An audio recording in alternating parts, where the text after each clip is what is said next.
it feels like if you start your day doing something hard, you feel more capable of doing hard things. That's just why I do it.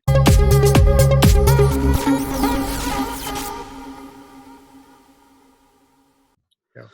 Hello, beautiful people, and welcome to Anyone Anywhere podcast. So, first of all, I want to take to my friend Basil to give him his microphone.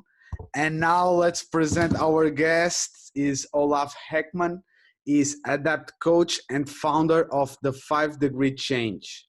Olaf is also a Brazilian Jiu-Jitsu purple belt and a Vipassana enthusiast. Olaf is working helping people with this new program, 1 month habit experiments. How are you, my friend, today? I don't know if I mistake something. If I mistake, please correct me. It's kind of right. I can fill in the gaps where it's needed, but it's pretty right. I'm doing really well. I mean, it's a sunny day. I get to talk to you. Can't complain. Thank you so much for having the time. So Thanks for having me. thank you so much. So let's start from the beginning and tell me a little bit about the coffee cow. Yeah, Coffee Cow wasn't completely my idea. So when I was deciding what I was going to study for my gymnasium, which is basically when you're 16, I found this program called entrepreneurship. I didn't really know what entrepreneurship was. And I guess you could question whether you can study entrepreneurship. I guess it's something you have to do. But a big part of that program was that you get to try to start your own company for 1 year. And this was like a government supported thing. So you didn't have to pay any taxes during that year. You just like, here, have a chance, start a company, see if it's something for you. So I found this guy who was about to found another company in Stockholm. I was living in Norrköping, and which is 2 hours from Stockholm, and he was starting this coffee cow, which was basically a special designed backpack that you can have on your back that contains 10 liters of coffee, hot coffee. So basically, you could have this on your back, and it had like a tube, and it had cups, and we had like a cowbell, and we had milk from the titty of the cow, and you basically allowed us to serve coffee to people anywhere, regardless of where they were. So we did this a lot in festivals, like Roskilde Festival. We were there for 10 years, and various festivals around Sweden and Scandinavia, I guess. And yeah, I did won an award for that idea, and I basically franchised. So I took his initial idea and I started my own little version in Norrköping and got an award for it. And yeah, that gave me a lot of, I guess confidence that like, hey, wow, you can do things like this. And yeah, I think that experience definitely gave me a confidence and sort of planted a seed that sometime in the future I will do this again. Beautiful. And after the coffee cow, I was the 10 years working in communication. And can you tell me a little bit about that process before going? Yeah, so after Coffee Cow, I I worked in restaurants and I did a bunch of different things, but eventually I found a school that kind of it's a school called Hyper Island. It's a very famous school today for people studying media and people studying leadership.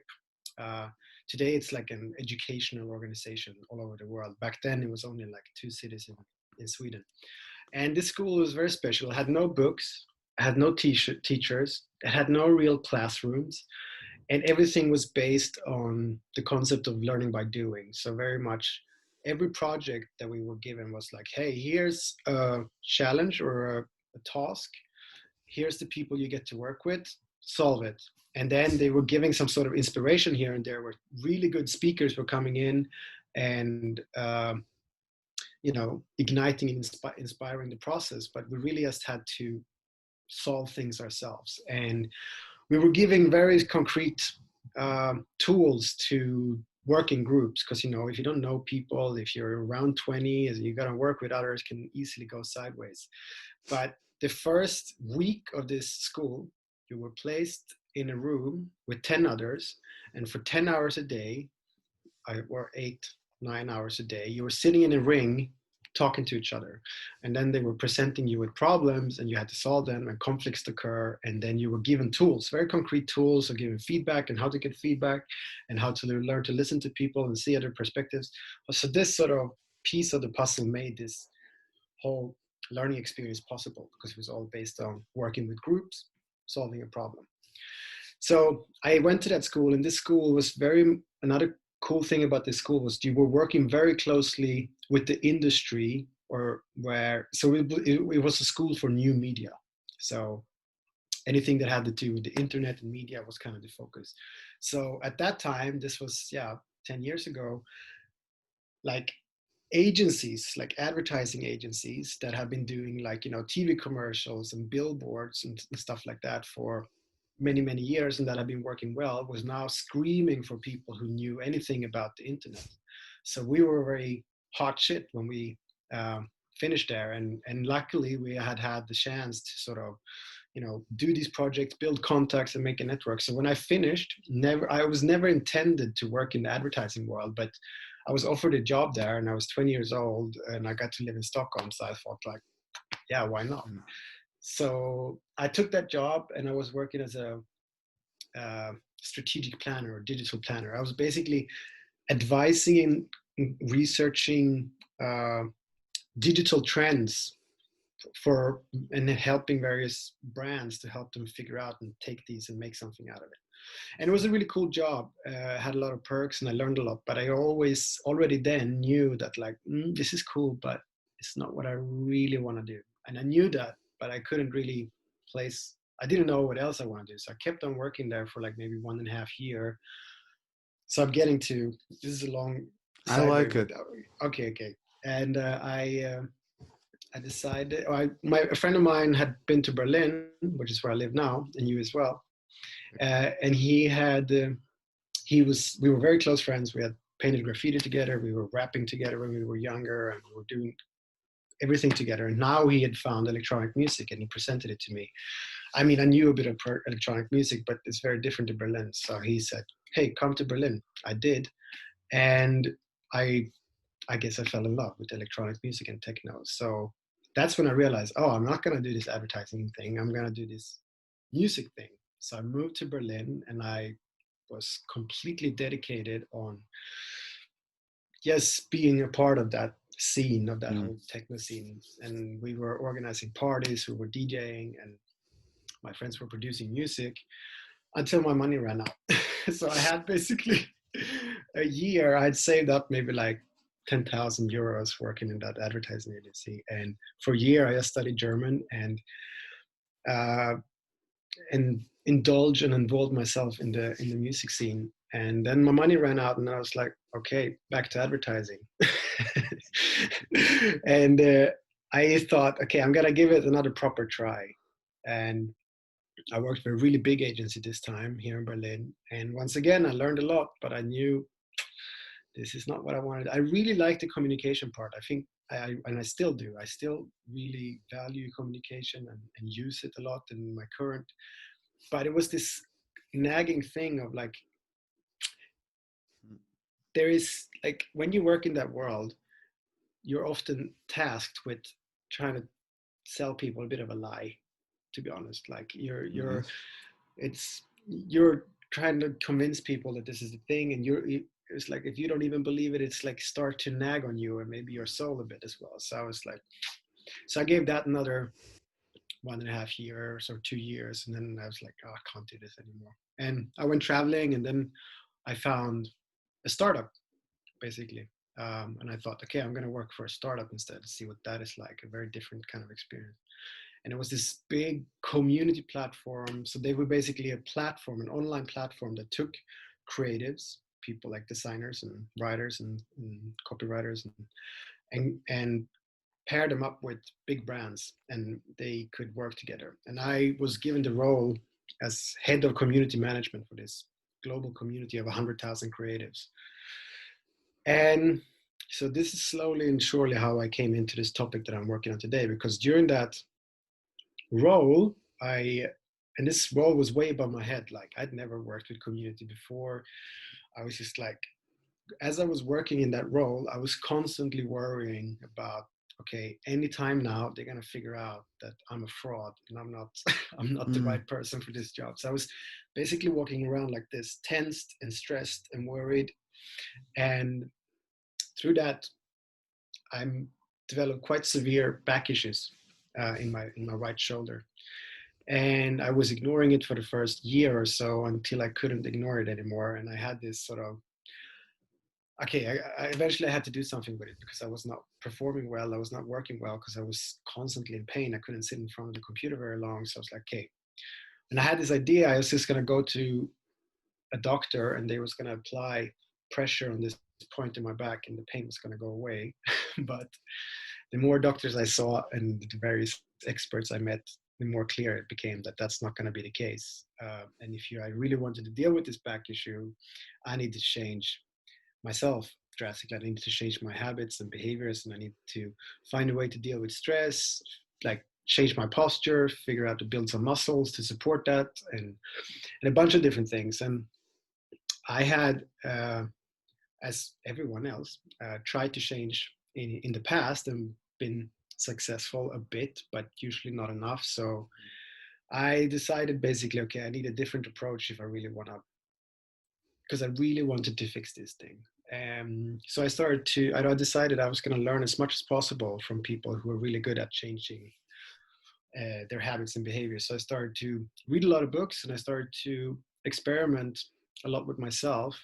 mm, And I quickly realized there's a whole science behind changing habits and behaviors, and there's an art form to it. And there's very basic, simple tips and tools that you can apply. And by doing so, the whole process of changing yourself or changing specific habits becomes a whole lot easier. And this kind of amazed me because, like as I said, we all go through life we want to improve ourselves in one way or another, or change in one way or another, but we're never actually taught how to. And yet there is a whole science and art form to it. And by applying these things, so people can be more successful with it. So that's sort of where this seed of what I'm doing today was planted. And I worked in that startup for another 3 4 years until during that time was experimenting a lot with myself and changing. I changed my posture. I built up a lot of muscles. I figured out to deal with stress through meditation and mindfulness and a bunch of different things. So that's sort of, yeah, a bit of a introduction to man. why I'm doing it, what I'm doing today. And I like a lot about it.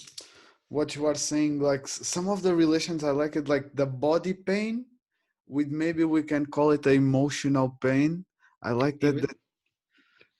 was it was very much like that. I think it was I always had this feeling of my body saying, do something else, do something else.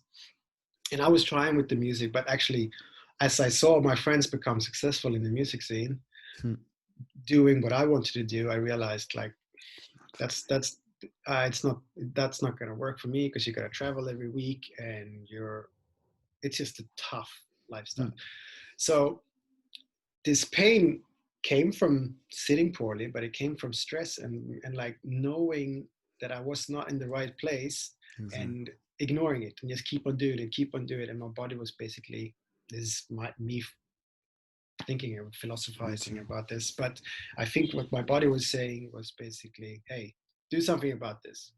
Hmm. And I did, and I found a whole new career through it.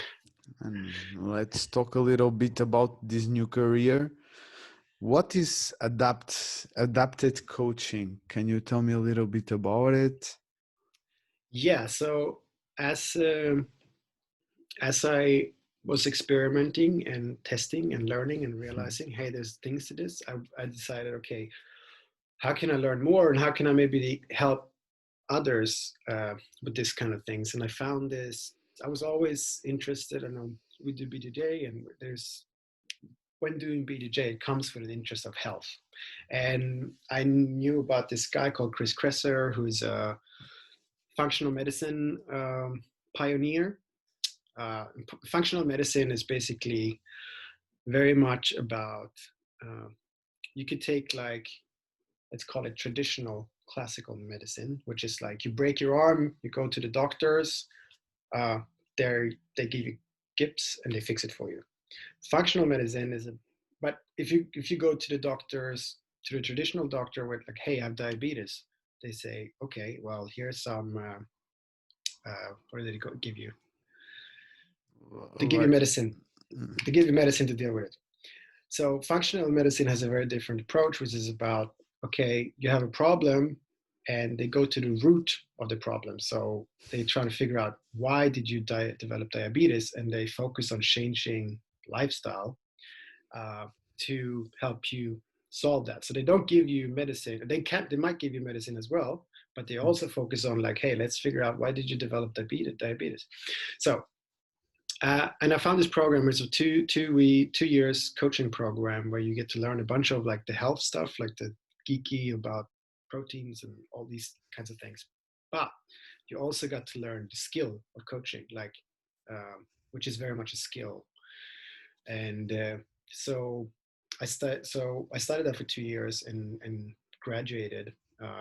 And decided, and I like the whole health part of that program. I was like, cool, interesting, but the coaching part, I really suited me. So, and throughout those 2 years as I was studying, I'd become quite good at changing my own habits and behaviors. And since I had this sort of learning by doing background from Hyper Island, I was like, how can I create a learning by doing program that helps others change, or equip people with the skill to change? Because like, it is really a skill. I don't like, people think that like, oh, some people are good at changing their behaviors or habits and some people are not. But I really believe that everyone can be good at it if you learn it, or if you get the opportunity to indulge and play around and experiment. So that's why I then slowly but surely created this 1 month habit experiment, which was, should I tell you what it's about? please, please. Okay. Okay. So the 1 month habit experiment is basically a 1 month habit experiment that you do together with a group of 5 to 10 people, where you get to learn the science behind habits, so you can understand what happens in the brain. Because like, we actually know a lot about what's going on. We know how habits are formed in our brain. It's not a mystery. We know exactly the sort of things that needs to be in place for a habit to be formed. It's called the cue, routine, and reward, and I can explain what that is. But basically, you get to learn all the science about what is how habits work, and then you get to learn a bunch of tools and techniques and tips that can help you make the whole process easier. And then you get to create a plan for yourself. So you take a bunch of questions to sort of set yourself up for success for the month, sort of your hypothesis as you go into this experiment. And then you implement and you start to experiment. And basically, you start to implement this habit that you want to implement in your life. And you meet once a week to talk about what's working, what's challenging, what you want to change. And each week, we also explore other things that can help you get better at changing your habits. Like, you explore your values and how to figure out like, hey, what do you care about? What gives you meaning? What gives you energy, to make sure that you build habits to support those things. We explore strengths and like, how can you use your strengths to be more successful at it, and how can you, we use language and how, and a bunch of other things to help you be successful. And there's accountability through the group, like, if you're in a group Help and you each say, hey, other. yeah, and if you say out loud like, hey, this is what I'm gonna do, and you make a commitment to the rest of the group, it makes you more, I mean, there's a lot of research about this, like, when you make a commitment to a group, you're more likely to stick to it. So basically, as using all these concepts that we know through science helps people be more successful, put it into a 1 month program and let people experiment. And the real thing is that you're experimenting, you're testing and playing and failing. And there's like, if you think of yourself of a person experimenting, like, they're just playing around and they're trying things. And this sort of type of approach is very helpful when you're trying to change, because you might have an idea like, oh, I want to change and I'm going to do it this way. But then you go and try and it doesn't work. And then to have this sort of mindset, like, okay, this didn't work. Let's try this thing. Let's try this thing. And sort of allow yourself to fail and use that as a way to figure out, okay, this thing didn't work, but maybe this thing will. So that's what basically the 1 month habit experiment, is all about. That's and I'm running them monthly now through my company that I'm just setting up. 5 degree change. Five Yeah. degree change. Let's after I want to ask you a little bit like tell me a little bit for the ones for me and for the ones how the habits works because Okay. just to have an idea. So yeah, yes. So where to start? Mm. So habits are very small, specific things that we do that the brain has evolutionary developed to help us save energy. Because if you have a very solid habit like brushing your teeth, it doesn't require any amount of thinking. Like it's not hard to brush your teeth. We've just done that, and like we're not even questioning it. We're not even thinking about it. And so the way a habit gets implemented is through each habit. Any habit that you have has three steps: it's the cue, routine, and the reward. And the cue can be a lot of things, but it's basically the thing that triggers a certain behavior or a certain action or routine. So that could be like waking up in the morning, that could be a cue. Arriving at work, like a specific place, can be a cue. Or an emotional state, like feeling stressed or feeling anxious or feeling overwhelmed or feeling bored. You start, okay, I feel bored. I check Phone. social my phone or whatever. And or it can be like, okay, directly after a different habit. So after I brush my teeth, and that can be the cue for you to floss. So all these things works as cues that tells your brain, hey, in this situation we do this. And then you do your routine, which is brushing your teeth, meditating, reading a book, doing your exercise, whatever it is that you're doing. And then the reward is what the brain registers as a beneficial thing for the brain, that tells the brain whether this is worth remembering for the future. So, and the reward can be a lot of things. It can be, I mean, drinking a cup of coffee and you get a hit of caffeine and you feel energetic. Mm. That's rewarding. So the brain is just constantly looking for rewards that is making our lives better.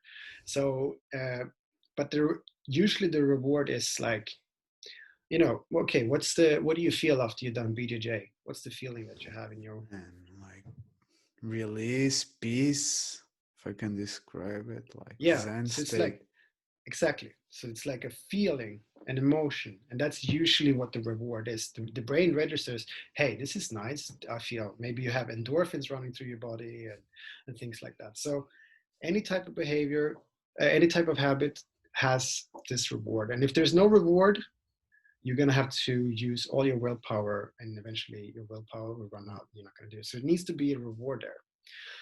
And and also I think it's important to mention that habits is not huge things. It's not like, I don't know what could be a huge thing but there are small things that you implement in your life. So maybe I can, Okay. to make that clear, I can explain where the name 5 degrees change come from. Please. So uh, basically, what I noticed was that this type of give it all you got approach was not working for me and for most people. And what I mean with give it all you got is like, you haven't been running for 4 years and now you decide, I'm going to start running again, and you're going to run for 4 times a week for 40 minutes each time, and you go for it, and it's like, whoa, and you have to push really hard, because that's a big change. If you haven't been running and now you're going to run that much, it's like a 180 change. And that wasn't really working for me and I see for most people. So I read this book called Atomic Habit by a guy called James Clear. Amazing book if you want to learn more about habits. There's a lot of books on the topic of habits out there, but I think that's the best one of all the ones that I read. And there's an analogy in there that basically says that, imagine that if you're a pilot and you're about to take off from the LAX airport, and you're about to fly to New York City. And just as you're about to take off, your co-pilot redirects the tip of the airplane just 5 degrees. And it's such a small change that you don't even notice it. And as you take off, everything feels normal. But as you travel for several hours, those 5 degrees is going to start to have a huge impact. where you end up. Or instead of getting to New York City, you end up in Rio de Janeiro. And habits kind of work the same way, because there are small things that we implement in our life that at the beginning we don't really notice any difference, but over time they start to have a huge impact on you. So if you start saving €2 a day today, it might feel you don't even notice it, but in 1 year or 5 years, 10 years, that's going to start to have a huge impact. Or if you start meditating for 5 minutes, in the beginning, it's like it doesn't do any difference to me. But if you're implementing this and you're making a habit, it becomes solid, and then you can obviously, once it's become a habit, you can ramp it up if you feel like you want to. But the idea is that you start small, you make a small change that is manageable in your already busy life, where I got kids to feed, jobs to live, jobs to go to, and lives to live, and it's very hard to keep this sort of drastic changes alive. So instead, you do 5 degree change. It's small but manageable. You can stick to it, and by sticking to it, that's what makes to make anything a habit. You need to do it consistently over and over again. You need to tell your brain over and over again, and preferably in the same situation. You need this cue. You can't preferably not change the cue and like this morning I meditate here and then I do it another. Preferably you should do it same time, same place, and as you do that over and over again, your brain registers, hey, this is what we do in this situation. When I see that chair around the morning time, this is what we do, and the reward is that we feel at peace and we can go into the day feeling hopeful or whatever. So that's sort of where what habits are. They're small things, and that's where the idea of 5 degree change come from, and why I picked that name. Because I noticed as I was working, I was doing this habit experiment, that this type of approach was just so much more successful with people and with me, and it just makes sense because it plays on uh, the mechanisms of the brain. The brain doesn't like drastic change because the brain is constantly trying to do two things, like avoid danger and seek reward. That's like the main thing of what the brain is doing constantly. And if you make a drastic change, and the way it's avoiding threat and danger is by predicting the future. It's like, oh, Okay. what's going to happen in this situation? What's going to happen in this situation? What's going to happen? And if you live a certain way, it's easy for the brain to predict. But if you change your way of living drastically, this gets very hard for your brain to predict what's going to happen. And that's usually when the sort of fight or flight mode kicks in, and you don't it doesn't like drastic change. So that's why this idea about 5 degree change. I love that. First, I love the name and I love the idea behind, because I think you are completely correct. Because I think generally when we try to change, imagine New Year's Eve, I'm going to the gym. I'm changing, like I will lose this belly for sure. And the first month, I go like every day, I change completely. Instead of going like 2 times a week and gradually increasing the times. And I think that is why sometimes it's so difficult. We can change habit because we try to change it Too quickly. drastically. Yeah. Yeah. And I think the only thing you really need if you apply this approach is patience and time. Like if you just believe in the process and have just stick with it for long enough, it will pay off. But this is usually what people don't have. People don't have patience. People want to see quick results, and we're kind of programmed to do so. So there's nothing wrong with that. But there is a different way to do it. And if you understand this and try it out and see for yourself that it's actually makes a huge impact to make a small change and you stick with it, I think most people will kind of get it and start to apply it. I think it's a great, like, and it's like maybe we can change a habit that it's like it will give the domino effect after. Yeah, With one habit for you can sure. change your That's life. that's because that's the whole idea with this 1 month habit experience, is that you learn the skill of changing, so you can do it over and over again. You don't have to do the program over and over again. You do the program once, and then you have all these tools that we talk, like concrete tools that you can bring with you, so you can do it over and over again. Because I think you really need to prove to yourself once that, hey, I can change, Hmm. and then you can do it again. And I think that's what's so devastating about this 180 change approach, because you do that and you fail, and then a lot of people think like, oh, I can't change, and then that can be devastating for your confidence and for your ability to change in the future. Man, I think you are completely right. And yeah, I think like you talked in a subject that I like also a lot, and I will include myself in that. We are in the fast food society. What I mean by that, and we want instant pleasure, like instant gratification. Yeah. How do you think that we can change a little bit that? Ooh, big topic. um yeah, what to say about the fast food world. I read I listened to I read a study very recently, which was about delayed gratification. Do you know what that is? No, please. So they did this. It's a very kind of famous experiment. It's called I think it's called the marshmallows experiment. And basically, what they did was that they took a bunch of kids in the age of 6 to 8 years old, or maybe 5. They look. There's a video of this. It's hilarious to watch. And they put a marshmallow in front of them in a room, and they say, "Here's a marshmallow. You can eat it now, or if you wait, I come back and you can have two. But then you can't eat it." And then they leave them. They leave the room, and you see these kids sit there, and they're just like, and some of them just eats it straight away, and some people are like staring at it, licking at it, and trying to figure out. And what they realized was, so basically they did this experiment to see that some of these kids ate it straight away, and some of these kids were better at uh, basically the people who could delay their gratification, like delay the reward. uh, they got two. And then they did a follow-up study 20 years later on these people. And what they found was the kids who had been able to delay their Reward. reward, they had better SAT scores, they had higher paying jobs, they were um, basically had more stable family situation. They were basically more successful, if you're going to Hmm. be harsh.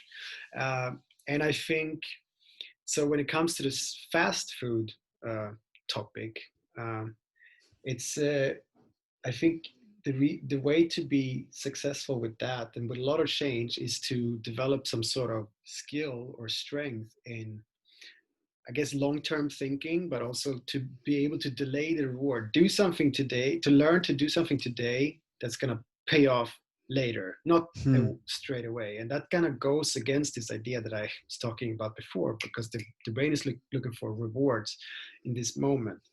But if you can learn that, like, hey, I'm not getting the reward now, but I'm getting a reward later, it's going to be much easier to resist those times of temptation. And I would also argue that mindfulness is a huge topic when it comes to this sort of, um, and I would be happy to talk about that as well. But I think that helps a lot in learning not to just react to whatever your body is signaling to you.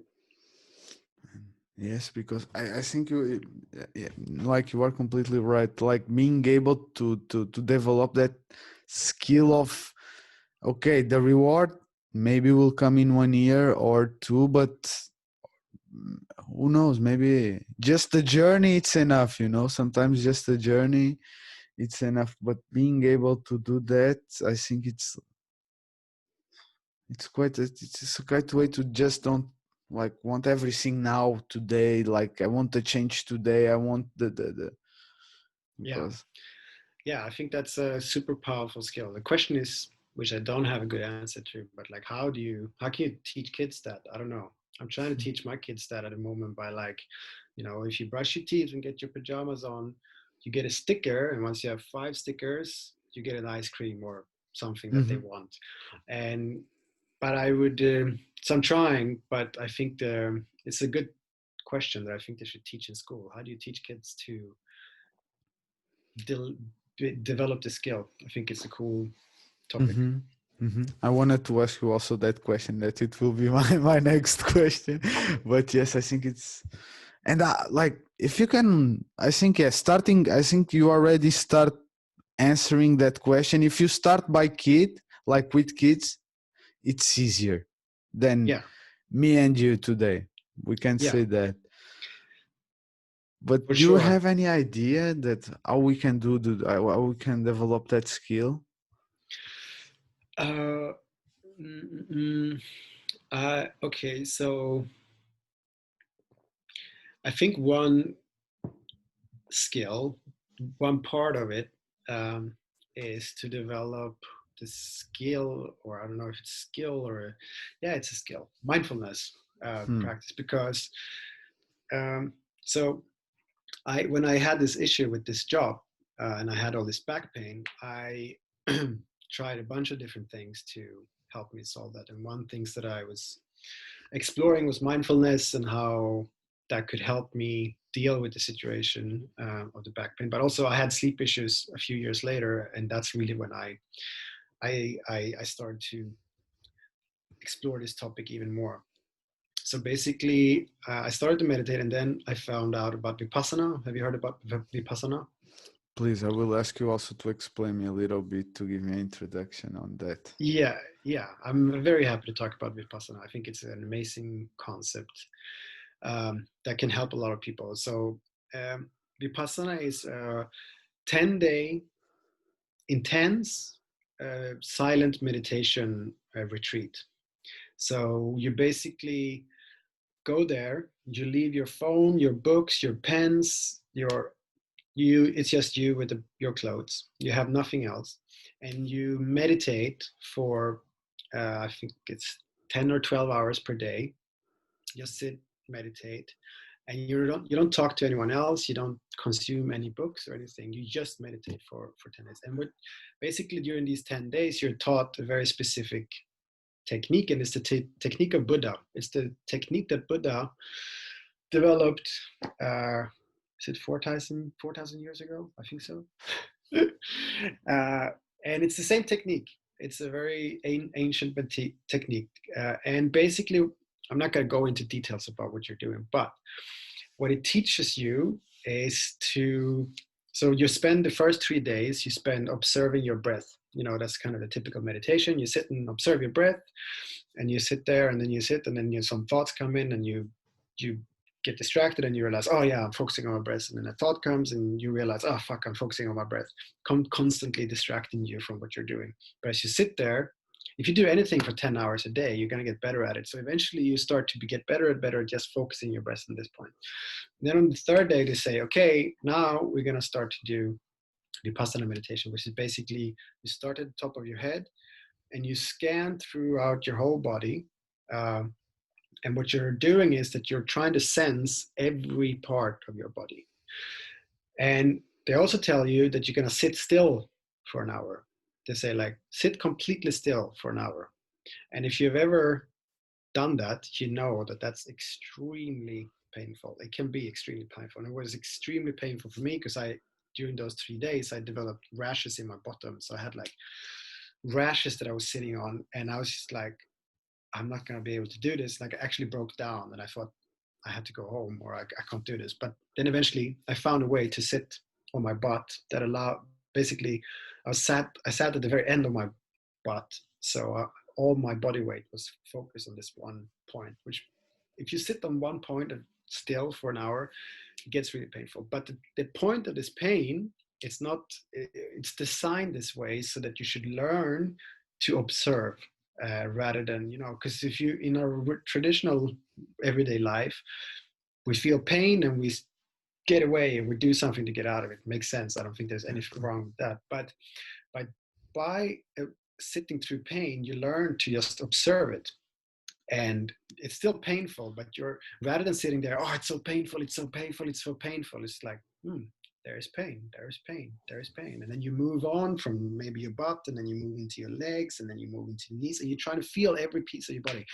And the reason why you do this over and over again is because to develop the skill of distance yourself. So the whole concept is to basically, they teach you that all pain comes from hatred and aversions and cravings. So like wanting to get away from something or really wanting something, like really wanting that kebab or wanting to get away from uncomfortable situation. And that's what create pains because we're trying to escape something that we, and these things are constantly there. And by trying to escape it, we create misery. So through this meditation, you basically learn to uh, not immediately react to uncomfortable situations or whenever you have a craving, that the first thing you learn to sort of observe it and see it for what it is and decide like, oh, I have cravings, I want to have a cigarette or eat McDonald's, or and then you can, by giving it some distance from yourself, you can see like, hey, what do I want to do about this, rather than like having, oh, I have cravings, I got to get McDonald's. You can say like, oh, I have cravings, okay, what do I want to do? I don't really. Then it allows you, it gives more distance Mm. to act. And this, there's a lot more about mindfulness, and I'm certainly not an expert on it, but it helped me a lot. But there's thoughts that we constantly have in our brain. We have no control over these thoughts. So, and it's dangerous to believe all these thoughts that we have. Have you heard about this concept before?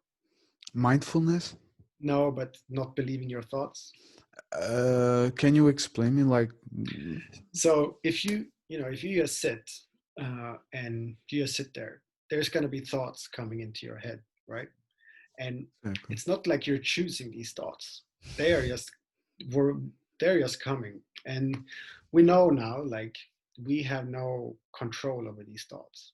So if you have thoughts and maybe the thoughts are, oh, I'm useless, I'm really bad, I'm not worthy. And if you decide to believe everything that all of your thoughts, life can become very miserable because they're just thoughts and you have no control over them. So don't let them control you. So by having mindfulness, and by, you can also allow yourself from distance yourself from those kinds of things. So that's why I think Vipassana is a great introduction to it. It's extreme. I mean, a lot of people, not a lot of people, but people give up. I've had friends who have done it who've given up, but it's, I mean, I've learned the most from doing really challenging thing. And I think Vipassana is an extremely challenging thing that has given me so much. I recommend everyone I meet to do it once in their life. I think it's extreme, but at the same time, it's like it gives you the perspective of being the observer instead of being, or like that first, or we fight or we flight, you know, Yeah. like. And what is the feeling after spending 10 days? I don't know if it's 10 days exactly, or like even 3 days without speaking. What is the kind of feeling that you have? It's like, it's the purest high that you will. I mean, I'm also say everyone who goes through this thing have their own Hmm. experience, so Okay. don't expect to have the same experience as I have. I had the guy in my room, he had like anxiety attacks while he was there. Hmm. I didn't notice that, but I spoke. So on day 10, they say, okay, now you're allowed to talk to each other. And people are like, first of all, that they just gone through this amazing experience, and most people are in a pretty good place emotionally and mentally at that point. So, and people have gone through this crazy experience where they have dealt with a lot of pain or challenges and pushed through and hopefully came out richer on the other side. So it's like being at a party where everyone has taken MDMA, but we haven't. That's the feeling. It's like shit, man. Like no, no, no, no. Nice feeling, nice feeling. I like to like night. No, because it's so extreme that like, man, yes. After 10 days, I don't know, like if you want to talk to the world or if you are just like after our jiu-jitsu class, like extremely Zen. in zen, in connection. Also, like because you create a community also in between that 10 days. Like I think it's. Yeah. I, tell me, please. I want also. like I have one sentence that one of my previous interviewer, he gave me that I love it, and I wanted that you talk me a little bit about that. That is, habits can build or destroy empire. Habits can build or destroy an empire.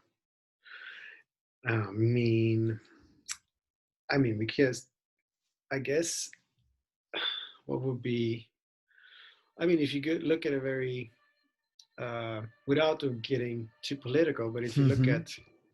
look at the habits of Donald Trump, who's definitely the leader of an empire, you could argue, and Exactly. his habits of tweeting whatever he feels like can definitely destroy them. Like I can It's see true. It's true. eventually he can create fights between countries. And so, or if you have a, maybe if you look at another current topic, if you have a empire where the police have a habit of looking at a certain type of people or black people as Hmm. suspicious, I think that eventually, all these small things I that any understand. type of Little habits. yeah, that can definitely destroy an empire. But I think if you look at it like, or it can also build an empire. Or if you just look at our little dojo where we train, we have habits there that we do every day. We might not think about them, but if you think about it, like we have habits there that is definitely building us stronger. So we always do a warm up, right? Mm. Or actually, the first thing we do is that we stand in a line, everyone based on their belt and their, Mm-hmm. it's a hierarchy, Ah, yeah. and then we say, well, thank you and welcome, or Rodrigo says. Then we do a warm up. And what other habits? So you can help me here. I guess we have some sort of habit of Drills. mixing Yeah. drills. We have a habit of always mixing less experience with more experience. Exactly. I think Rodrigo is very adamant on implementing a habit of focus on your breathing. Mm-hmm. Uh, Awesome. we also have a habit of always thanking each other after we've been fighting or It's true. sparring, to make sure to leave no grudges and say like, hey, maybe that was tough, maybe I felt, but hey, let's leave that on the mat. Uh, don't leave the mat before you get calmed down. Mm-hmm. And I think all these habits that we have in place there is building, maybe not an empire, maybe one day, I hope so, Mm-hmm. but Mm-hmm. it's building us strong. So I think habits build or destroy empires, groups, or individuals. Build In or the destroy yeah, them. yeah, yeah, but Yeah, it's the same sort of concept, I believe. no, and I love your idea because you give like concrete examples about about like how you really can destroy empire. Like Yeah. with little habits, and I love it. And yes, exactly, like good habits that you can take from martial arts. For me and for you, I already know that the martial arts, it's something important. My question is, how do you think that martial arts helped you to improve your life, and in each way do you think?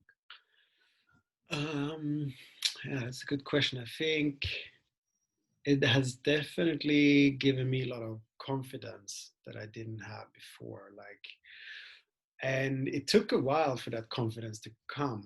I think like when I started to compete and started to see that, hey, these things that we're learning here, like to test them, because when you compete you really see like, okay, do they actually work? Because when you compete it's like, okay, this guy is trying to kill me, or I mean not literally, but Mm-hmm. you're trying to choke them out or trying to break Yeah. them arm until they say like, hey, I give up, and then you give up. You're not actually there to hurt them, but that's the situation. You're testing and you're really there to test yourself. And by having some success in that and seeing like, hey, wow, I can this, and actually winning a few competitions, that gave me a lot of confidence that it was not like I was walking around thinking like, hey, I can beat everyone up, but that sort of confidence by seeing like, hey, I can be good at this, Hmm. maybe I can be good at other things. And that sort of, so that confidence I got from martial arts, it's rippled over into other things in my life, to have Hmm. confidence to do this, to start my own company, or to be a dad, or like if you if you learn something and realize that you can be good at one thing, then you start suddenly think like, what if I can be good at this? Maybe I can be good at that. And then, so that I think it is given. And I mean, it's a great training ground for discipline, of course, to like, you know, there's white belts and there's black belts. And if you want to get to black belt, you got to go through all the belts and all the stripes. So you just got to learn to be disciplined, come to each training, and you know, be disciplined about what you're Consistent. doing. And yeah, consistent, exactly. And also, I think, like, you know, I don't know if what your experience was when you become, because I remember being a white belt and like, Hmm. oh, what am I doing? What am I doing? What am I doing? Then becoming a blue belt, and then like, oh, now I know this. And then actually, what happened was I became a blue belt, and then I quit for 4 years because I suddenly wasn't an underdog anymore. That's the Hmm. good thing about being a white belt. You're at the lowest. You could, You doesn't matter cannot if go you, low. but then suddenly you're a blue belt, and now there's expectations, and people want to show that hey, I can get you even if I'm a white belt, and all that pressure made me stop for a few years. But then I came back, and I was definitely not a blue belt. I didn't feel like a blue belt, and then as I progressed more and more, I realized like, oh, I don't actually know anything. And the more I trained, the more, I don't know. I now when I go to training, I just like see things that I don't know all the time. So it's very humbling in that way that you realize that like, okay, you learned something, but there is a lot more to learn. And so, and I think it's also humbling to get beaten, right? Like to learn to get beaten by people above you, people underneath you. I think it is really humbling, and it teaches you to sort of uh, yeah, I think the people that I like at the gym, I think Daniel is a great example of that. We spoke a bit about before that, but like he's really good at taking a loss, and I think with like BJJ can sort of, or martial art can teach you that, and like learn to not give it so much meaning. And I think Daniel in our gym is very good at that. So kudos to you, Daniel. No, no, Daniel, it's true, and it's like, yeah, it's because you are so right. It's, and sometimes if you lose for a higher belt, the problem it's not on that. The problem and the fight, it's with, like we were talking before we start the interview, it's with our ego, and if it's a lower belt, you know, or Yeah, like in, and yeah, like jiu-jitsu, every day it's a lesson. Like every day yeah. teach you like humbleness, like it's Community. oh, There's so many things about it that is like fundamentally good for humans, I think. I think I mean, yes. also, yes, like, I mean, it makes you stronger, and Mm-hmm. to be able to like, I feel like just walking around and feeling strong. Hmm. It doesn't mean that I'm like, oh, I'm strong, I'm gonna beat people up, but just feeling strong makes me feel strong in a lot of areas. Hmm. It's like I think that's why training can be so powerful, because you can do that one thing, and then suddenly it impacts all these other areas of your life. And I think you are so right. It's like, yeah, you're doing the training. After you go to the training, it's like it's transpired to the rest of your life. Like you were saying. I think you are completely right. Now let's talk about one sentence, but now this one from you that I love it. That is, don't worry, be crappy. Yeah, it's a great little, I guess, technique or tool that we use in the 1 month habit experiment to get over perfectionism. Because perfectionism is a huge party pooper when you're trying to change or implement some type of change. Because trying to do things perfectly, like let's say you want to start running and you're gonna go for these 4 times a week, and you got to do it 40 minutes each time, and then you have this plan, and then you got to go about it, and then you the first week you do really well, and the second week it's like hard, and then one day you feel like, oh, I can't run 40 minutes today, so what's the point of doing it, and then you skip. So the idea behind don't worry, be crappy is to allow yourself to, if you wake up, let's say it takes something like, okay, you decided to do 50 push-ups each day, and you're doing well, and then one day you wake up and you feel like, fuck, maybe you feel crappy, maybe you feel, tired, you didn't sleep, or maybe you're hungover or whatever is going on in your life, and you don't feel like doing 50 push-ups. Instead of being the perfectionist and thinking, hey, I can't do 50 push-ups, I'm not going to do anything, you say like, hey, don't worry, be crappy, do 5 push-ups, or do 1 push-ups, or do 10 push-ups, do whatever you can that day. And that allows you to stay consistent.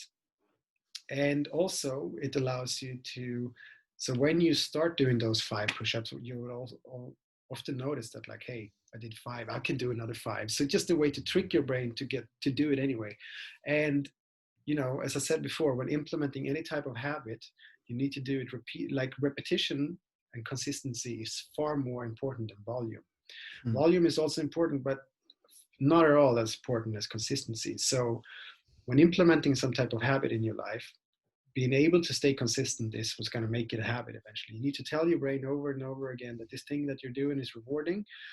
So rather than skipping days, you just do it crappy on those days. And that allows you to stay consistent. Mm. That's the idea of be don't worry and be crappy. And we use it a lot in the 1 month habit experiment. And it's like a simple little tool, one of the many tools that we play around with to help us be successful. So nice, so nice. And it's like, yeah, and it's like it's better to do one than none, like you were saying. And it's all right. Like, yeah, don't, yeah, do it just a little bit. Don't, and because, yeah, we are also in a society that we have to have the perfect picture, the perfect post, instead of like, man, Yeah. don't care.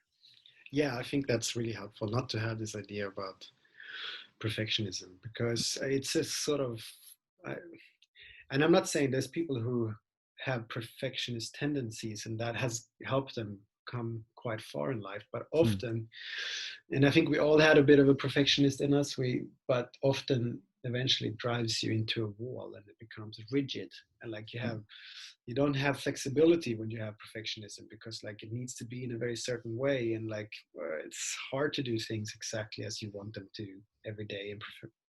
And by taking away, I'm basically in the 1 month habit, replace perfectionism with experimentation, which is the other approach, which you just like, okay, this is what I want to do. Let's just try and see what works. And you're playing around.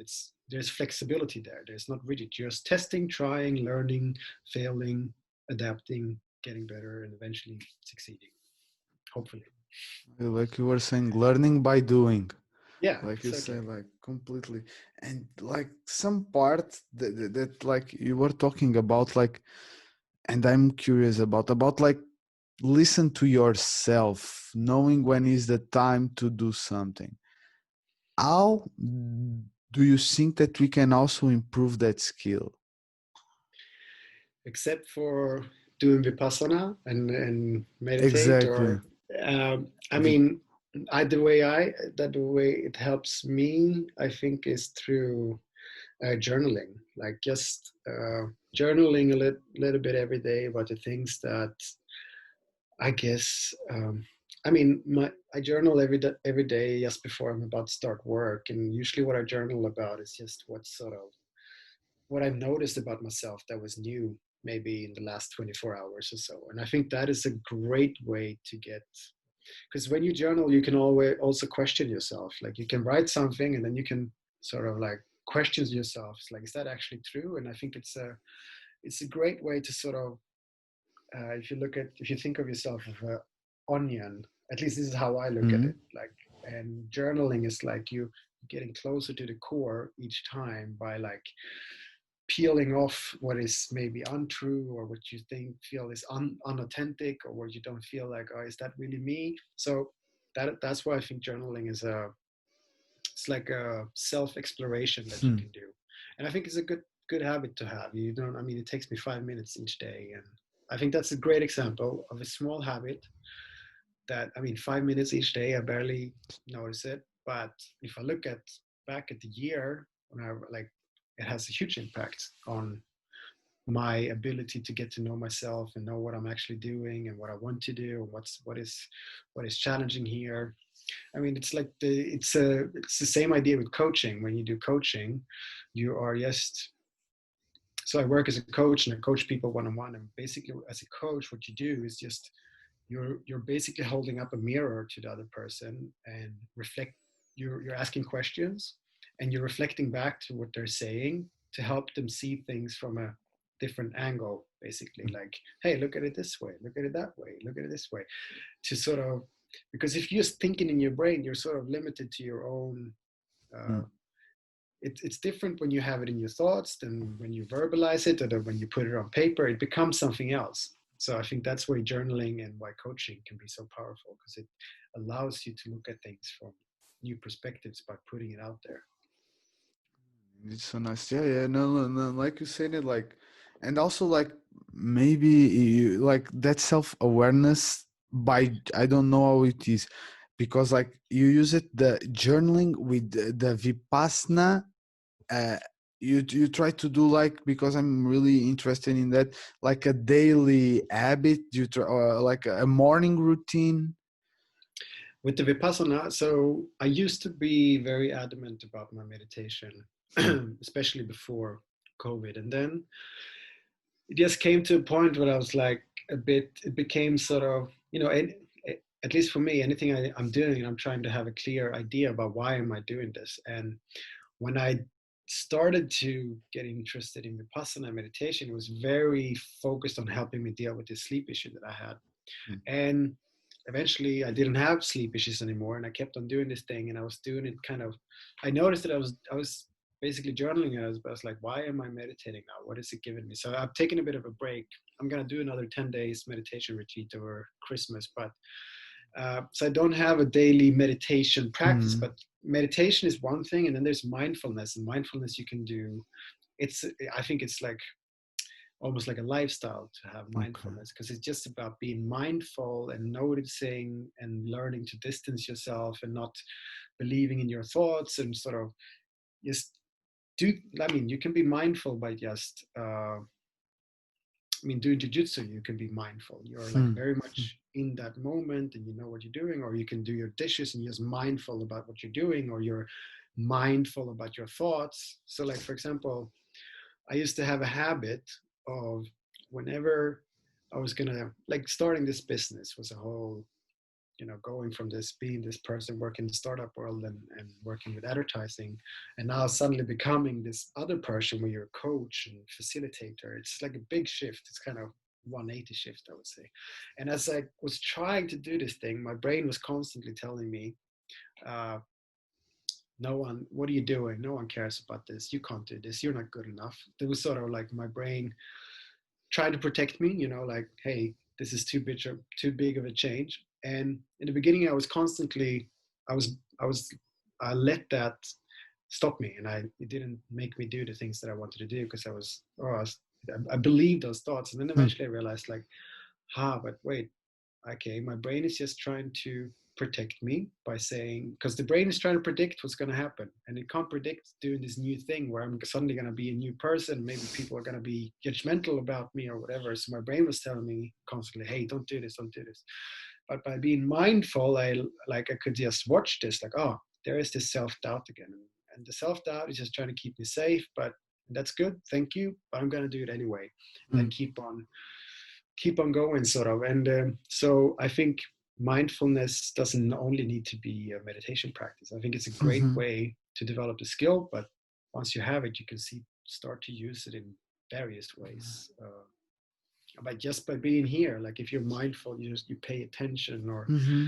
there's so many ways to be mindful. Beautiful description, really. I think that, like, for me, I could perfectly understand what it is for you, mindfulness, and yeah, like just being present, being in the moment, and like you can try that for different ways, like exercising, meditation. Like, there is not like, maybe you can tell me if I'm wrong or not. There is not like a right way to do it. No, no. There's like a millions ways that you can be mindful, and like, uh, yeah, meditation is a good entry point. But if you find meditation boring, don't give up and think like, oh, mindfulness is not for me, because there's Hmm. a there's a bunch of different ways that you can be mindful in. Hmm. Hmm. And can you tell me a little bit, like now going a little bit deeper in mindfulness? Some more ways to be present, like at least in your life. I will say like jujitsu. For you, it's one of the ways. Uh, Other ways to be present. Well, I mean, as I'm working as a coach now, and like being a hmm, coach is all about listening. So I think that's a great way that suits me. I mean, other people have different, okay, but like being a good listener, I think is beneficial for everyone. So like, you know, when you're talking to someone, to just practice of giving them their full attention, I think is a great way of being mindful. That comes with a lot of benefits. It comes with building stronger connection with the person you're talking to. It also, I mean, you learn things by listening to people. You feel compassion. That's my experience as well. So I think learning to listen is a great way to practice mindfulness. And um, I mean, I bike. I think that's also a great way to practice mindfulness. Just going biking and be being on your bike and just doing that, like just hmm, focusing on what you're doing. hmm. It's a great way to practice mindfulness. Yeah. I think What? like How do you practice mindfulness, Moscow? man, I will say like, and I never think about that, but I think like listen. It's like, man, like when you said it, it was like light coming to my brain. You know, like it helped. At least it helps me to just be in the moment. You know, being like really, really trying connected and trying like just being here, like listen to you. Like, of course, I will try to see a little bit of the next question, but like just being try to observe, take the notes, and yeah, Yeah, listening. I think it's a great advice, man. I think you're good Simple. at it. I think you're good at it as well. Thank you, I bro. see it. You're. I remember when I not broke my finger, right? When I fucked up my finger, you were like, Yes. you're every day. You're. I mean, listening, but also I think you have great compassionate skills. You're always like, "How's your finger? How's your finger?" You're remembering. I was like, Yeah. this guy. No, because I miss you. Like we have Yeah. great gym wars, man. It's always a Yeah, pleasure to spar with yeah. you. Like We've been like this. We're like on the same level. So whenever the other one gets a little better, we're like, oh shit, Moscow yeah, is yeah, better. great, man. It is true. It is, and it's yeah, it's great. And with Daniel also, it's a pleasure to have to spend time with you guys in the tatami. Now I want to go like a little bit about the morning routines and like night routines. Can you describe me a little bit like about your morning and your night, just to have idea? Yeah, I mean, uh,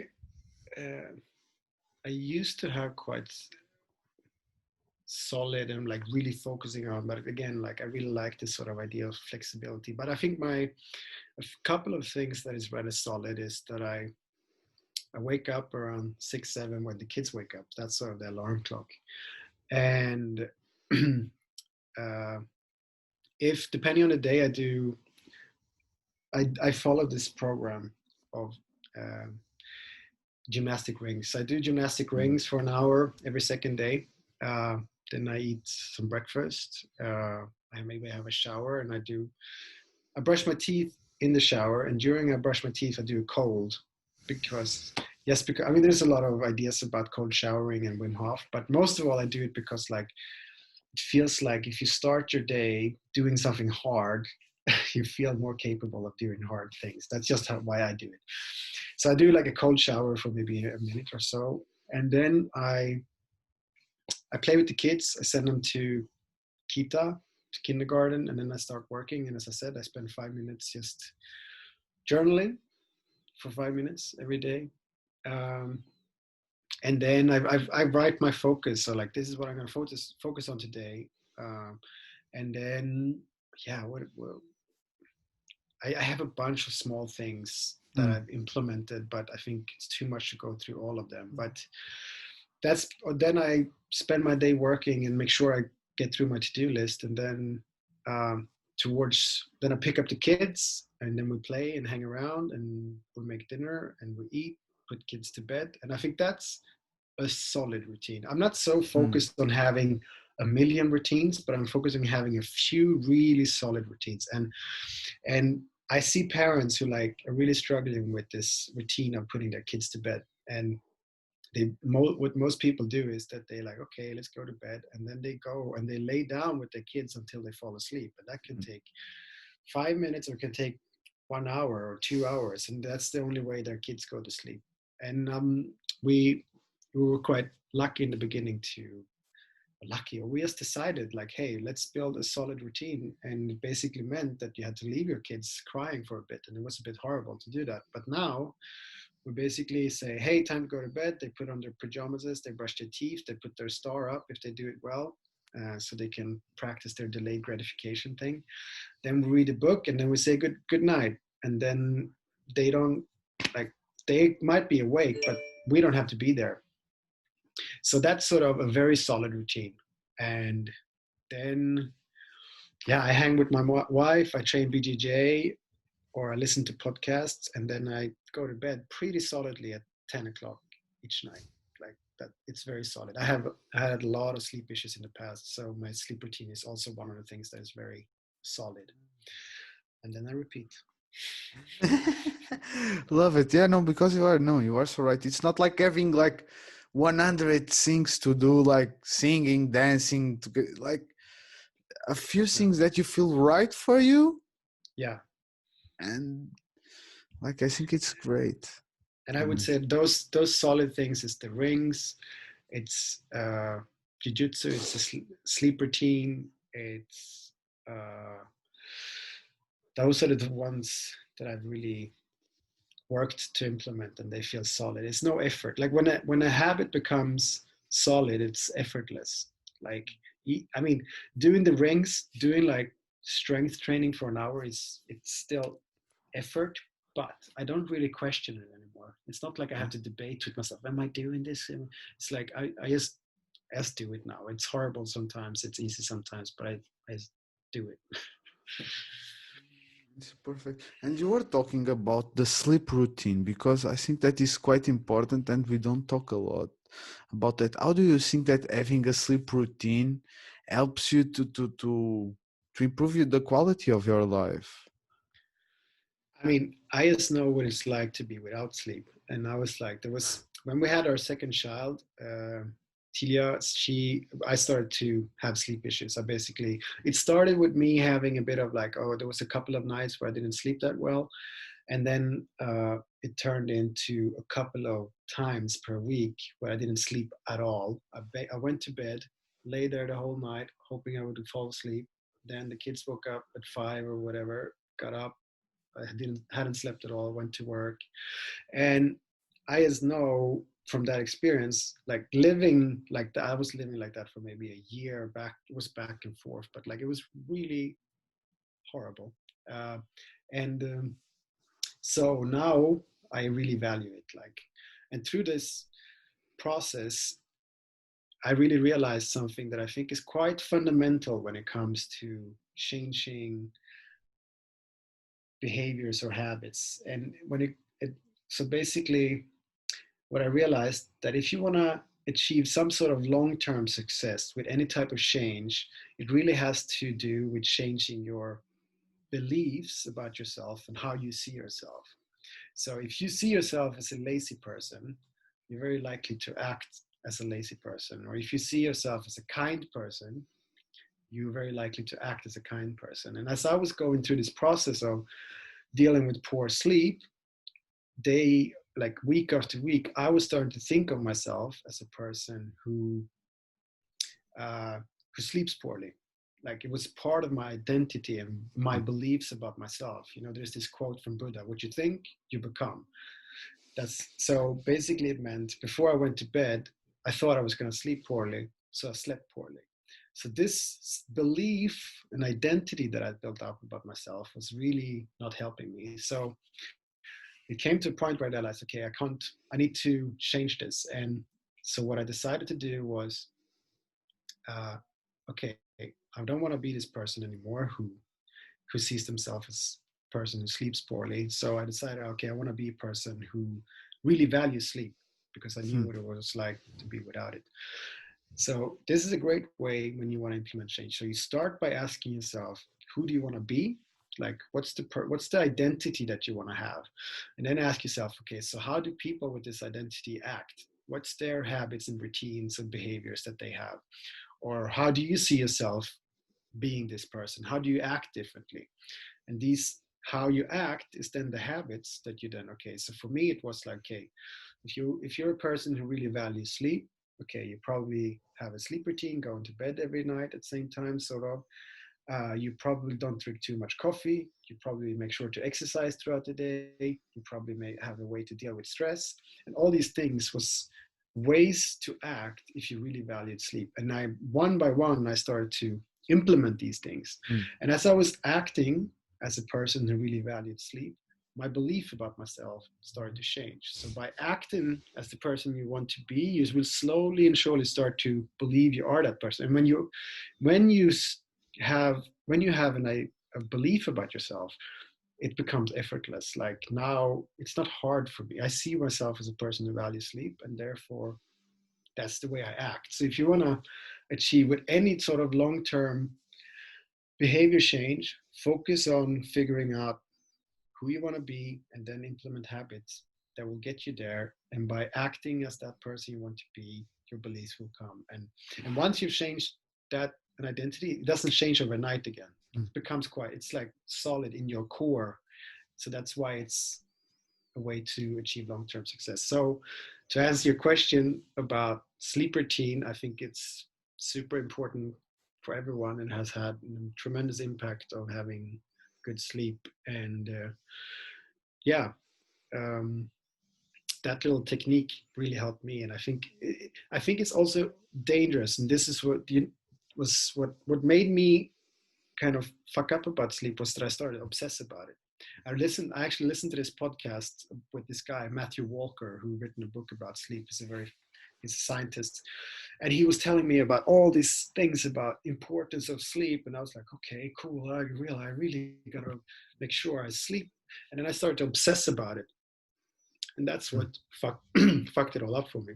So watch out for obsessing about sleep. Don't get rigid about it because that's can be devastating, and certainly was for me. No, and like fuck so much, like, and that information that you give, it's so much more like than just sleep, because you can put that in everything, like in everything, like everything that you want to become. Like if you like, it's a kind, you see yourself, and maybe you can tell me if I'm wrong, like just to give a little conclusion, you see yourself as you want to become the person or the habit that you want to get. You you do some habits in the action of the person that you want to become, and after your beliefs, it will start changing Yes. according with your actions, Yeah, yeah, basically. yeah. I mean, just look at the people. Just look at the people Whoa. in our gym.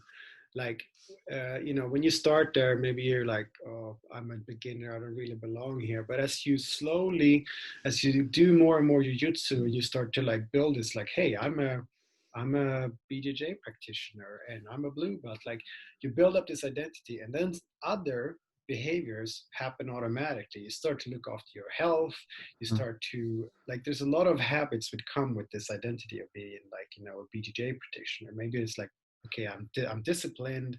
I know consistency. I'm trying to be humble, or I try to eat well. I look after my body. I think so. Once you change the belief, and that should be your focus. Don't focus on like, oh, I need to earn this more money, or I need to sleep that many more hours. Focus on the belief or like the identity, and implement things, small habits, things that you do every day.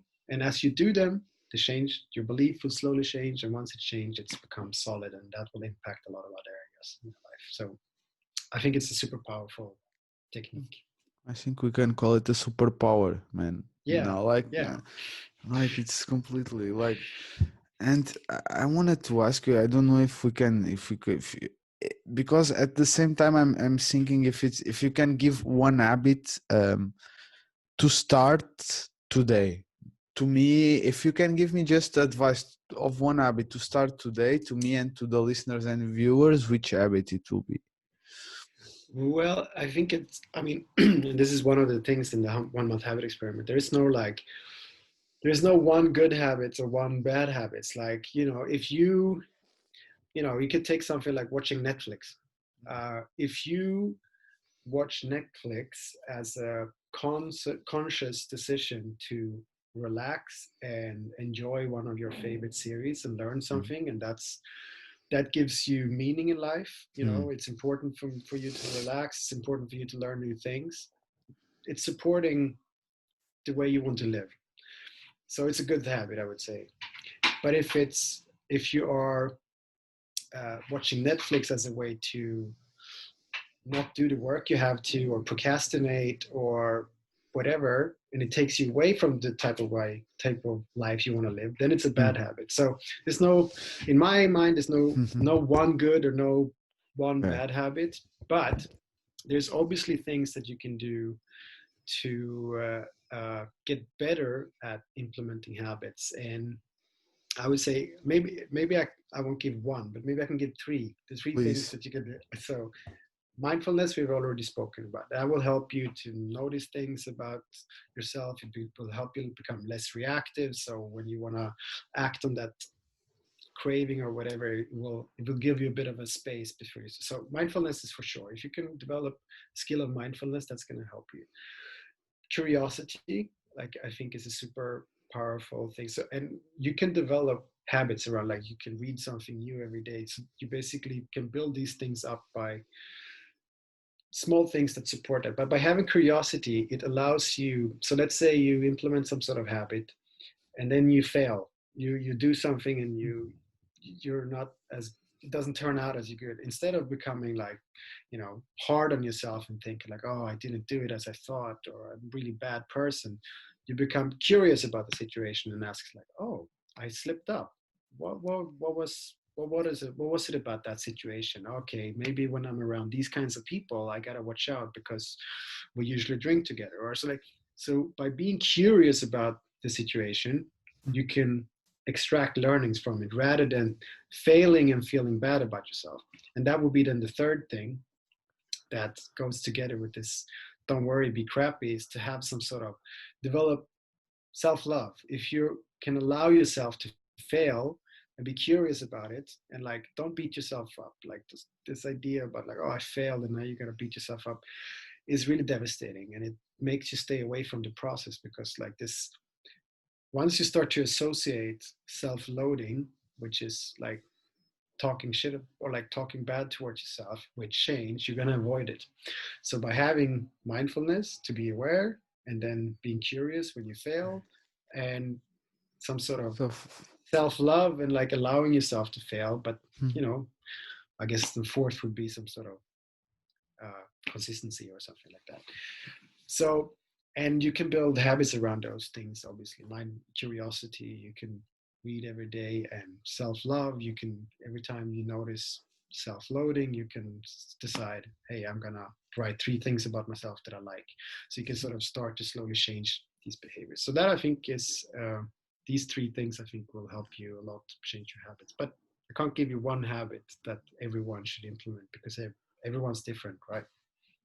no, but yeah, and yeah, it was that I was thinking about that when I was making the question because of our conversation. But I wanted to make also the question, and also what I understood is that you give the fundaments to put the habit, like listen to yourself, be mindfulness, like be curious. Maybe why this habit is not working for me.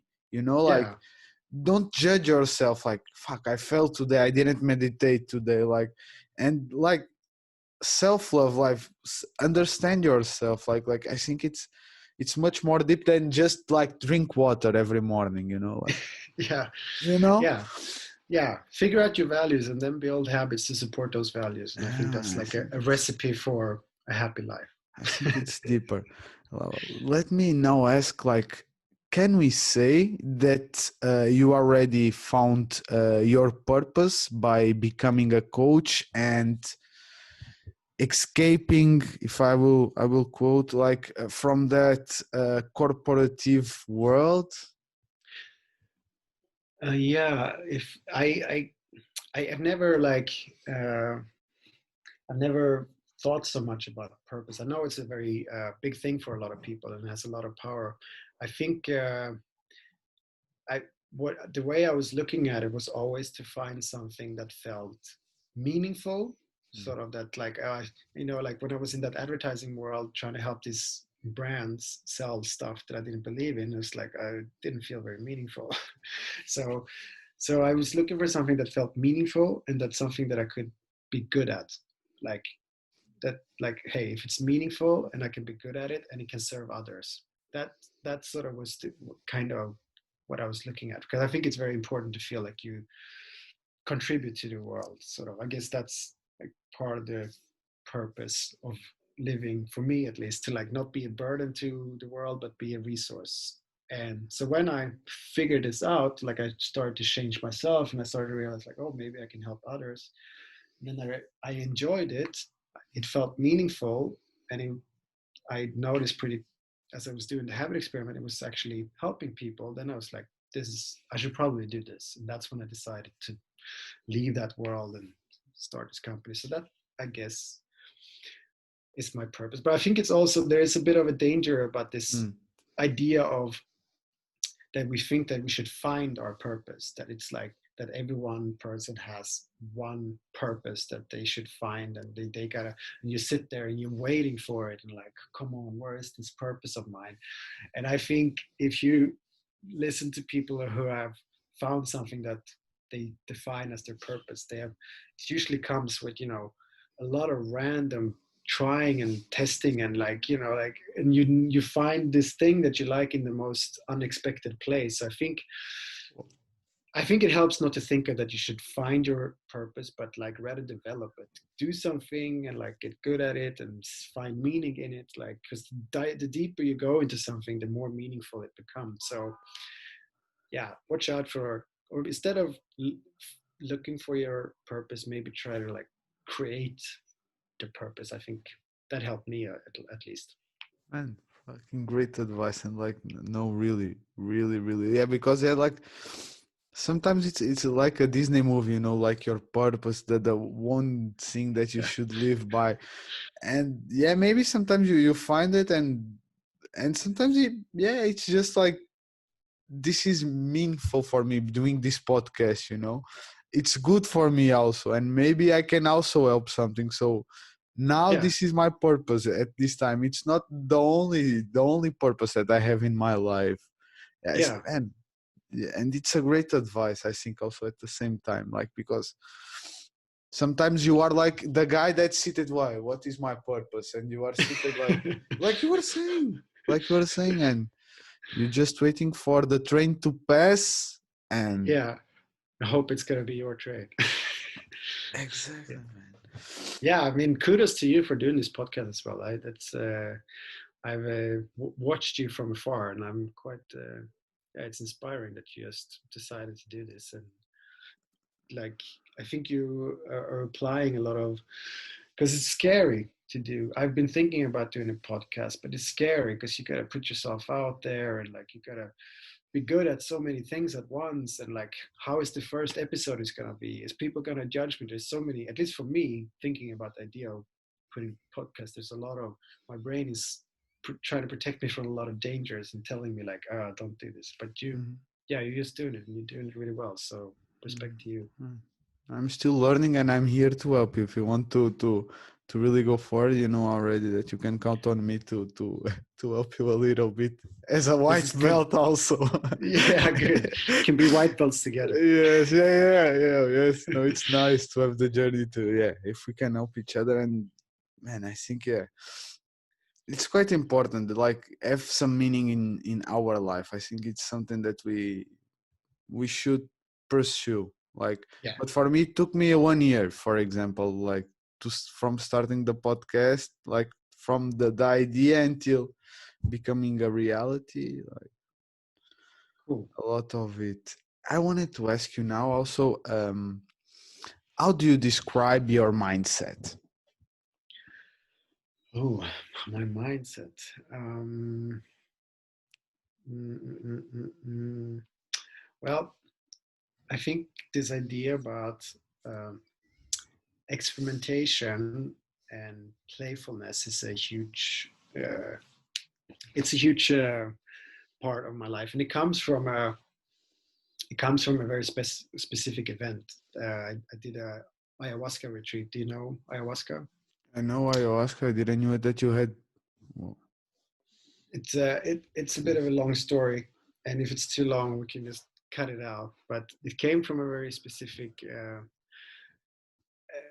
I did this ayahuasca thing, and I was. This was also when I was trying to deal with my sleep issues, and what I was noticing in this uh, through this experience was I always saw all these things about playfulness, like the in my visions or in the surrounding. I saw playfulness, playfulness, playfulness. It was like a message to like, hey, maybe you should implement some more playfulness in your life. And I did. So I stopped to be less rigid about the sleep. And I think this idea about experimenting and testing and playing when you're trying to do something is a big part of my mindset. And I would also say, I mean, and I think it's good and bad, but I think I'm very much like an optimist. You know, optimist has a lot of good things because like you see the good things, but if you take optimism to its extreme, it's like almost like you become a bit naive mm, or stupid. But I get that criticism sometimes, but I would say that I'm definitely an optimist. Like I automatically see the good things about the world or in people, or it's not something I've developed. It's just how I happen to be. yeah. um, yeah, that those two things I think is a big part of my mindset, and I guess similar to you, I think you're a very like you're a very kind and loving person. Like you're very accessible. You when you come to the Thank you, dojo, bro. you always you see people, you look them in the eye, you notice people. I think you're an inspiration in that sense, and I think I also try to be as kind and loving as possible and look at people with love. I think that's a great skill to develop. Mm. Yes, no, no, no, no, and yes, you are, man. And you let me curious. Let's talk if you have the time. Let's talk a little bit how it was that ayahuasca retreat. Did you went to Peru? Can you tell me a little bit more? Okay, I tell you the story. So it's a bit of a lengthy story. I try to kind of shorten it down. So I had this sleep issue, and I have heard about ayahuasca, and ayahuasca is it's an ancient medicine from stems from South America, and it's you drink it. It's like a and you. So I was going there, and they were telling you like beforehand, you can't eat this and you can't eat that. And as I was preparing for this, I prepared myself perfectly, and then that the night before, I was so nervous, and whenever I was nervous, I slept poorly. Or when it was rather like when it was important to sleep well, so I could have energy the next day, that's when I couldn't sleep. So I didn't sleep at all, and I went there. It was like 2 hours outside of Berlin, and I came there. I didn't know anyone, and on the way there, I have followed this protocol of not eating these things. But on the way there, I was just like, when you sleep poorly, when you don't give uh, f. So I was just eating nuts and fats, and you were not supposed to do that. So I came in there kind of like feeling like I was exhausted, but I was like, I decided to do this. Let's do this, and it was a very beautiful setting, and there were the people there was very welcoming, and you're told to set your intention or why you're doing this, like why you're there. And my intentions was to like sort of figure out what is this sleep issue thing? Why do I have sleep issues? And then in the evening, then they say, okay, let's then have this ayahuasca. And they basically before that they also said, if you want, you can have something called I think it's called rape, and it's a thing that they basically blow up your nose. It's tabak. They Okay. blow it up your nose. And I've had very bad experience with tobacco in my life. I've never like every time when I was a kid and smoked a cigarette, I puked. So I was like, oh, but I was there and I was thinking like, maybe I should go for the full experience here. Like, I'm here. This is part of the ceremony. So I decided like, okay, let's take this rapper. So I took it, and then like 3 minutes later, I'm like nauseous and feel like I was like, oh, this is exactly how I feel when I smoke a cigarette. And at the top of that, I was exhausted, hadn't slept all night. And this was like getting towards the evening, and I was ready to be awake for yet another night. So it would be like the second night in a row when I hadn't slept. So I wouldn't say my conditions was the ultimate. Then you drink the ayahuasca, and pretty quickly, like, so yeah, it's a type of psychedelic. So you have hallucinations. It's a very internal thing. You don't talk with anyone else. You don't have your phone there. You're on your own little place in this kind of barn. Wasn't a barn, and I was there, and I actually managed. I took that ayahuasca, and I managed to fall asleep for like maybe an hour or so. Woke up, and I didn't notice anything, and then I took some more of this ayahuasca, and the visuals started to come, and basically what these visuals were, there was like this, I got these messages about like play and playing and playfulness all the time. So there was this guy who was singing, like the shaman. He was singing, and his voice, like the way he was using his voice, it was like extremely playful, and in a way that I've never seen anyone use a voice before. So that was sort of the first message. And there was this guy who was with us, who was a dancer, and he was there to create a nice ambience, and he was supporting, and it was a guy who was putting it all together, and he was dancing, and I was laying there watching it. It was so playful, like he was just playing with his body. There was no rules, so like it looked like he was just testing and playing, and it looked amazing. And then in my visuals, I also saw like these characters who were just playing with each other over and over again. I get this message about playfulness, and I remember long into the night, I there was this woman who went around with kind of like a dream catcher, like this kind of instrument with, and she went around and she played it over my head, and it was so playful, and so all these messages over and over again. And I should also say, like, it was very common when you take ayahuasca is that you feel like shit, you puke, or some people might even go to the toilet. I didn't have any of that. I felt this from the rapé. I felt like nauseous for many hours, but I didn't puke. And then in the morning, as the ceremony is over, they told you, like, regardless of what you feel or what you went through in the night, come to the circle and we're going to finish this whole ceremony together. And so I was like, at that point, started to become, I mean, I've been awake for 2 nights in a row now, and I've been having this ayahuasca and all this. I started to become quite like, thoughts was repetitive, like same thoughts over and over again. And then we come to this circle where this shaman who's been singing throughout the whole night, and he does this closing ceremony where he basically walks around very slowly and sings. And he doesn't sing like you and I imagine singing. He uses his voice in a way that you've never heard. And he goes around to everyone in the circle, and he has this sort of, it's like a fan that he's using it to create like some sort of energy. Like what I'm seeing is like he's driving out the last bits of energy, because that's a bigger part of this, is that it's a kind of a cleansing process that you're doing. And so he's like walking around, whispering this around, and as I'm sitting there, I'm getting more and more like uncomfortable. I'm like, oh my God, like this is not good. And I can see people sitting there, like they're like this in peace. And I'm like, oh my God, we're in a different world. And I remember asking one of the organizers, like, can you just put a bucket here just next to me? Like, and he walks around, and then eventually comes to me, and he has this fan, and he's singing, and he's hitting me with it. It's like, and I'm just like, I'm feeling this, I'm feeling like he's driving the last bits of bad energy out of me.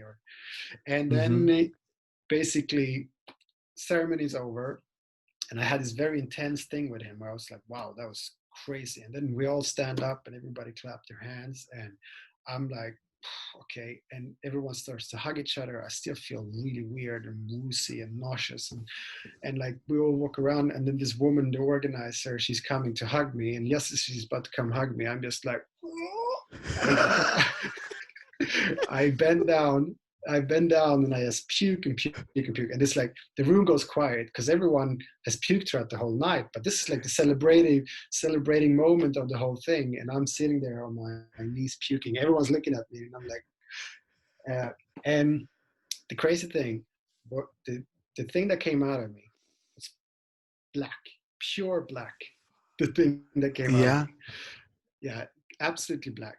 And as that happened, I immediately started to feel like, it's like when you feel sick and you puke, you feel better. And that's kind of like, I felt like the devil had left me or something like Mm-hmm, that. mm-hmm. And I just felt like amazing. And I walk out of there, and I feel like the sun is about to come up, and this was out in the countryside, and there was cows there, and I'm sitting there, and I'm walking away from everyone. I just want to be with myself, and I sit there, and I see this cow from a distance, and there is this baby cow there who's just like running around, like playing, and jumping and playing, and I'm just like, okay, there's something about this idea about playfulness that uh, I take away from this experience, and I'm not saying that like there was some God came who gave me this message. That was just what I took out of it.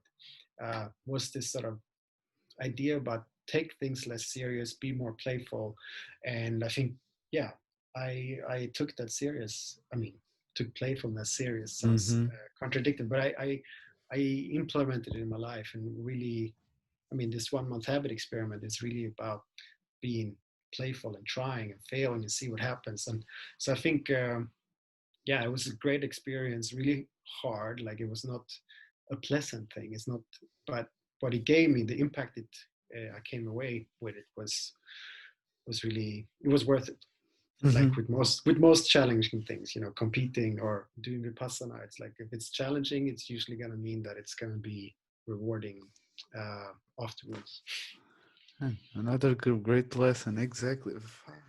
Great lesson, like, because it's not just the experience itself, but like the general of experience that you can take it. If it's difficult, normally, yeah, you will take something of it, like knowledge. You will take from something from the knowledge. Now I want also to ask to my guests, what is the legacy that you want to leave behind? Oh,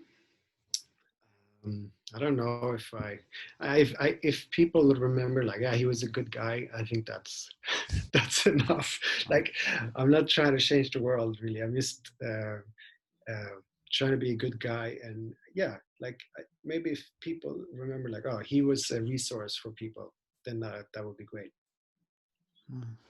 I think it's a great one. Simple as that. Good guy and a resourceful person. Like, Yeah, and I like to read a lot. And you were talking about books.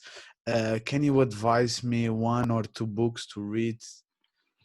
I think that if you want to learn specifically about habits, I think Hmm. that book Atomic Habits by James Clear is a extremely good one. um, uh, there's a lot of books about habits out there, and I've read many of them, and I think that's the most concise and like you can take the stuff he's talking about and use it straight away. So it's useful in that way, and also great storytelling.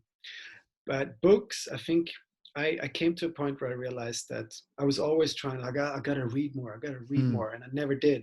And eventually, I gave up this idea about reading, and I realized that podcast is sort of my way to consume things. So I would say there is a great guy, unfortunately another guy, but a guy called Derek Sivers. He's written a lot of books. He's written a book called Anything You Want, which is a great book if you want to be an entrepreneur or Okay. starting a new business. But he's an amazing thinker, and he's very extreme in his way of living, but he takes things to the limits, I would Hmm. say. And I think he spends like up to 2 to 4 hours per day journaling.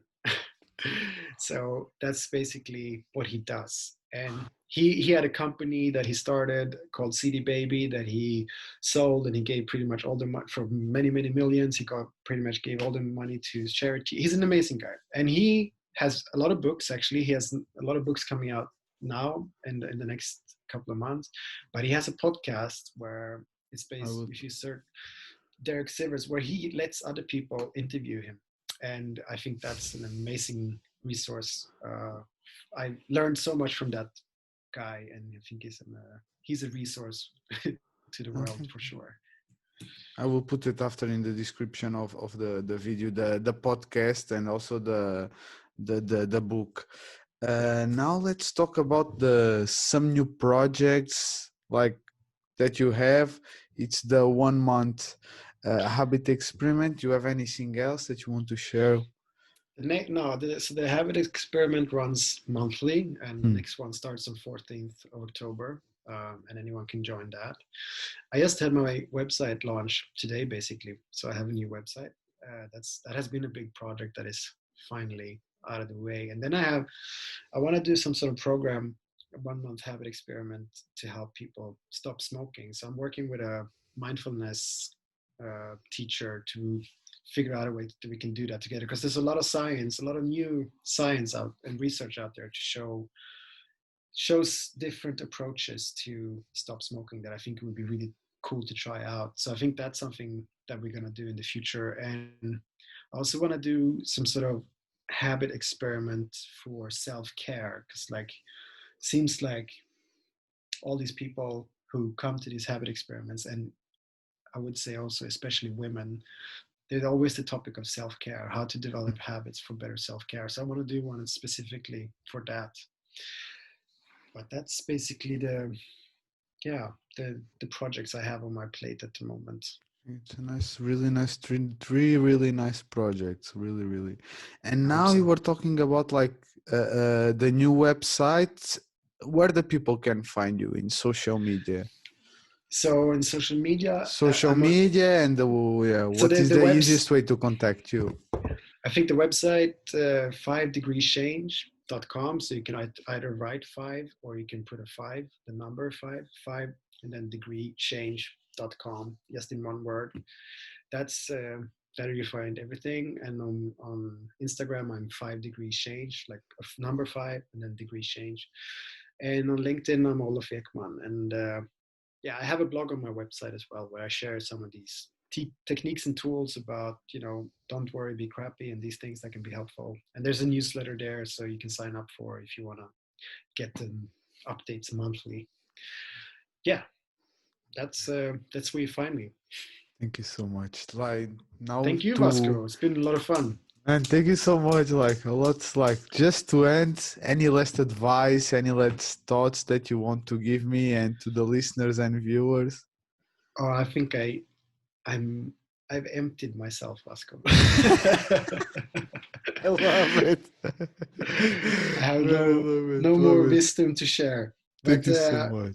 I think it was a very fun experience, and thanks for inviting me. And, I never really spoken about a lot of these things, about the Vipassana and the ayahuasca. So yeah, thanks for giving me that opportunity.